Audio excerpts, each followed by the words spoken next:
ഇപ്പോൾ ഹിന്ദു ഐക്യവേദിയുടെ മുഖ്യ രക്ഷാധികാരി ശ്രീമതി ശശികല ടീച്ചർ നമുക്കൊപ്പം ചേരുകയാണ്. ടീച്ചർ, ഈ ഉണ്ണികൃഷ്ണൻ പോറ്റിയുമൊത്തുള്ള മുൻ ദേവസ്വം മന്ത്രി കടകംപള്ളി സുരേന്ദ്രൻ്റെയൊക്കെ ധാരാളം ചിത്രങ്ങൾ ഇതാ ഇപ്പോൾ പുറത്തേക്ക് വരികയാണ്. നമുക്കറിയാം, ആദ്യം ഈ വിവാദം ഉണ്ടാകുന്ന ഘട്ടത്തിൽ ഈ പോറ്റി ആരാണെന്ന് പോലും തനിക്ക് അറിയില്ല എന്ന് പറഞ്ഞ നേതാക്കന്മാരുടെ കൂടുതൽ ചിത്രങ്ങളാണ് ഇപ്പോൾ പുറത്തേക്ക് വരുന്നത്.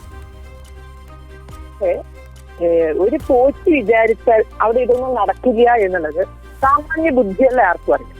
കാരണം ശബരിമല യുവതീ പ്രവേശനവുമായി ബന്ധപ്പെട്ട സമയത്ത് റഹന പാത്തുമാനെ ഹെൽമറ്റും ജാക്കറ്റും കൊടുത്ത് പോലീസ് നടപ്പന്തൽ വരെ എത്തിച്ചപ്പോ അവിടുത്തെ ക്ഷേത്രത്തിലെ മേൽശാന്തിമാരടക്കം അല്ലെങ്കിൽ കീഴ്ശാന്തിമാരടക്കമുള്ളവരൊക്കെ ക്ഷേത്രവുമായി ബന്ധപ്പെട്ട ആളുകള് ആചാരപരമായ കാര്യങ്ങൾ ചെയ്യുന്നവര് അവര് ആ 18-ാം പടിക്ക് താഴെ ഇരുന്ന് നാമജപം നടത്തി. ഈ കാര്യത്തിന് ഒരു എക്സ്പ്ലനേഷൻ ചോദിച്ചവരാ.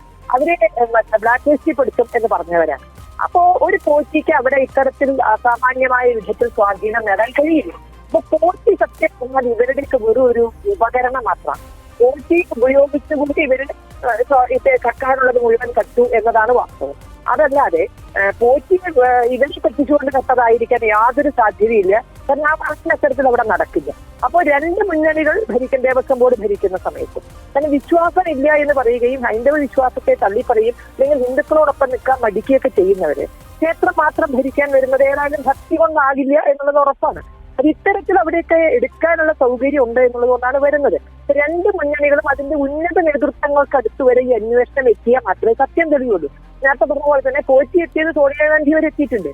അപ്പോൾ ഇടതുപക്ഷത്തിന്റെയും വലതുപക്ഷത്തിന്റെയും ഉന്നത നേതാക്കളുടെ അടുത്ത് കയറി ഇറങ്ങി പോകാനും വാടാപോടാ ബന്ധവും അവർക്കുണ്ടായിരുന്നുവെങ്കിൽ അവരാണ് പോറ്റി കയറിയത് പരിഗണനയേറ്റത്. പക്ഷെ പോറ്റിയിൽ ഇങ്ങനെ ഒരു കഴിവുണ്ടായെന്ന് തിരിച്ചറിഞ്ഞ് പോറ്റിയെ അവർ അതിസമർത്ഥമായി ഈ രണ്ട് മുന്നണികളും ദേവസ്വം ബോർഡ് ഭരിക്കുന്ന സമയത്ത് അതിസമർത്ഥമായി ഉപയോഗിച്ചു എന്നാണ് പറയുന്നത്. ശരിക്കും പറഞ്ഞാൽ അദ്ദേഹം മാപ്പുസാക്ഷിയായാൽ കൂടുതൽ കാര്യങ്ങൾ പുറത്തു വരുമോ എന്ന് പോലും നമ്മൾ ആഗ്രഹിച്ചു പോവുക. കാരണം സത്യം പുറത്തു വരാനുള്ള ആഗ്രഹം കൊണ്ട് ആഗ്രഹിച്ചു പോവുകയാണ്. അദ്ദേഹം ഒരു ടൂളാകാനാണ് മിക്കവാറും സാധ്യത.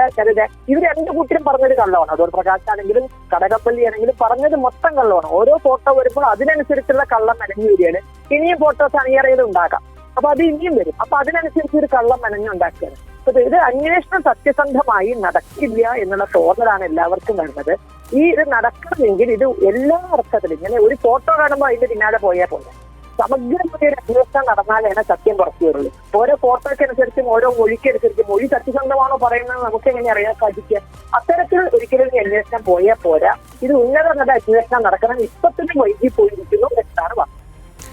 വളരെ നന്ദി ടീച്ചർ ഈ ഘട്ടത്തിൽ പ്രതികരിച്ചതിന്.